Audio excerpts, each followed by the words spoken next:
Assalamualaikum warahmatullahi wabarakatuh. Saya Angger dari kelas 12 IPS 2 akan menyampaikan pidato tentang pemberlakuan kembali ujian nasional sebagai penentu kelulusan siswa kelas 6, 9, dan 12 tahun pelajaran 2025-2026. Assalamualaikum warahmatullahi wabarakatuh. Salam sejahtera bagi kita semua. Yang saya hormati Bapak Ibu Kepala Sekolah, rekan-rekan guru yang saya banggakan, serta anak-anak didik yang saya cintai. Pertama-tama marilah kita panjatkan puji dan syukur kehadirat Allah SWT karena telah limpahkan rahmatnya kita dapat berkumpul pada hari ini dalam keadaan sehat walafiat. Salawat serta salam tak lupa kita haturkan kepada Nabi Muhammad SAW. Semoga kita semua dapat meneladani akhlak dan perjuangan beliau dalam menuntut ilmu. Pada kesempatan ini saya akan menyampaikan pidato mengenai pemberlakuan kembali ujian nasional sebagai penentu kelulusan bagi siswa kelas 6, 9, dan 12 pada tahun pelajaran 2025-2026. Hadirin yang saya hormati, seperti yang kita ketahui sejak tahun 2021 ujian nasional atau UN telah dihapus dan digantikan dengan asesmen nasional atau AN yang lebih berfokus pada pemetaan mutu pendidikan. Dengan sistem ini kelulusan siswa tidak lagi ditentukan berdasarkan satu ujian nasional, tetapi lebih kepada penilaian akademik secara menyeluruh termasuk nilai rapot, ujian sekolah, serta proyek pembelajaran. Namun kini pemerintah berencana untuk kembali menerapkan ujian nasional sebagai satu syarat kelulusan bagi siswa SD, SMP, dan SMA. Tentu saja kebijakan ini menimbulkan berbagai tanggapan dari masyarakat, baik yang setuju maupun yang menolak. Oleh karena itu, marilah kita bersama melihat kebijakan ini dari berbagai sudut pandang agar dapat memahami alasan serta dampak bagi dunia pendidikan di Indonesia. Hadirin sekalian, salah satu alasan utama pemerintah dalam memberlakukan kembali ujian nasional adalah untuk memastikan bahwa seluruh siswa di Indonesia memiliki standar kompetensi yang sama. Dengan adanya UN, pemerintah dapat mengukur sejauh mana siswa memahami materi pelajaran dan apakah mereka telah mencapai standar yang ditetapkan secara nasional. Selain itu, UN juga berfungsi sebagai alat evaluasi bagi pemerintah untuk mengetahui sejauh mana efektivitas sistem pendidikan yang diterapkan di berbagai daerah. Hasil UN dapat menjadi dasar atau merancang kebijakan pendidikan yang lebih baik dan lebih merata bagi seluruh siswa di Indonesia, terutama bagi daerah-daerah yang masih mengalami ketertinggalan dalam kualitas pendidikan. Anak-anak sekalian, jika kita melihat dari sudut pandang siswa, ujian nasional sebenarnya memiliki berbagai manfaat penting. Antara lain, satu, meningkatkan motivasi belajar. Dengan adanya UN sebagai penentu kelulusan, kalian akan lebih termotivasi untuk belajar secara lebih serius.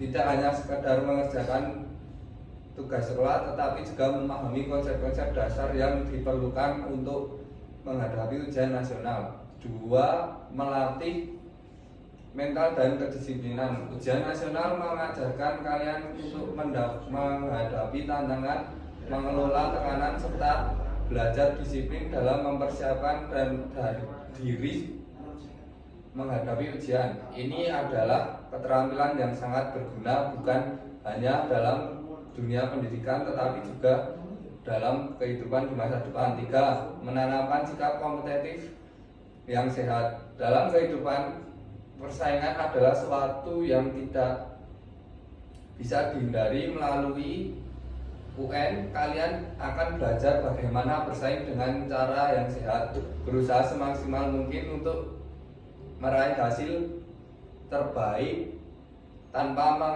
mengandalkan cara-cara yang tidak jujur.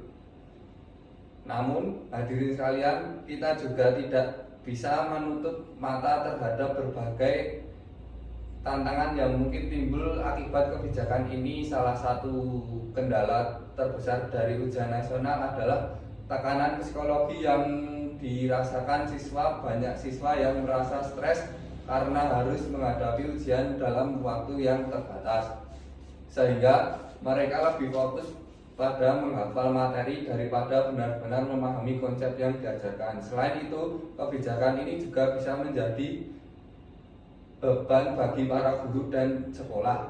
Kita sebagai tenaga pendidik tentu ingin memberikan pembelajaran yang menyenangkan dan bermakna bagi siswa, bukan hanya sekedar mempersiapkan mereka untuk menghadapi UN.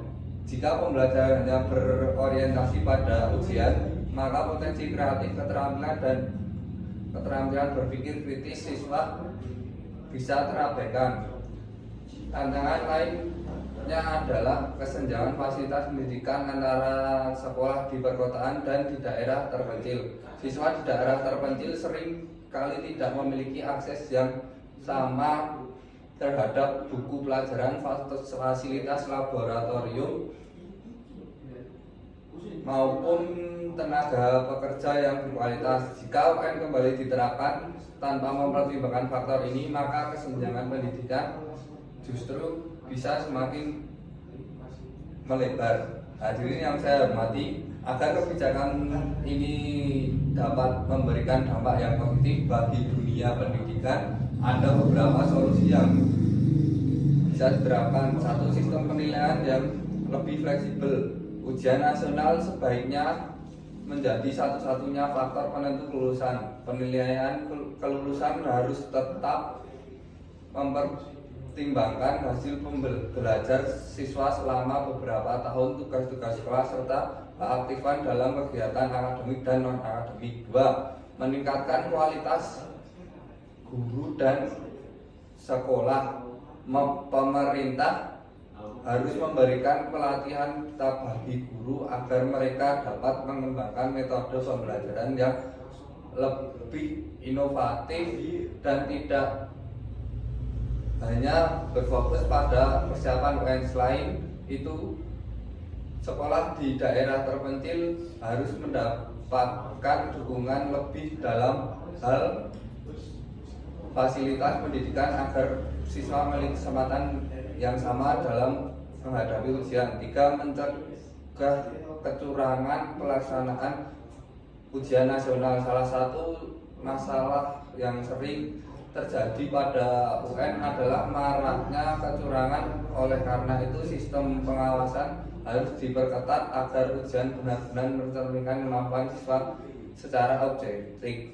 Hadirin sekalian, pendidikan bukan hanya tentang ujian dan angka, tetapi juga tentang membentuk karakter, keterampilan, serta kesiapan siswa untuk menghadapi masa depan. Jika ujian nasional diterapkan dengan sistem yang lebih baik dan fleksibel, maka kebijakan ini bisa menjadi alat yang efektif untuk meningkatkan pendidikan. Namun jika tidak diimbangi dan dengan perbaikan dalam sistem pembelajaran secara keseluruhan, maka UN justru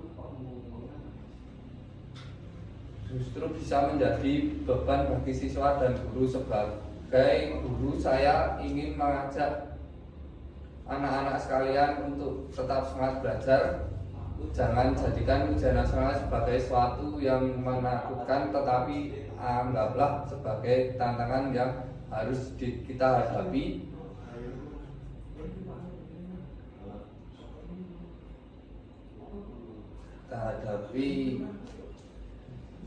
Dengan persiapan yang matang, dengan belajar dengan tekun, berlatih soal dan memahami konsep dengan baik. Saya yakin kalian semua dapat menghadapi UN dengan percaya diri dan sukses. Demikianlah pidato yang dapat saya sampaikan. Semoga bermanfaat dan dapat menjadi bahan diskusi yang bagus. Wassalamualaikum warahmatullahi wabarakatuh.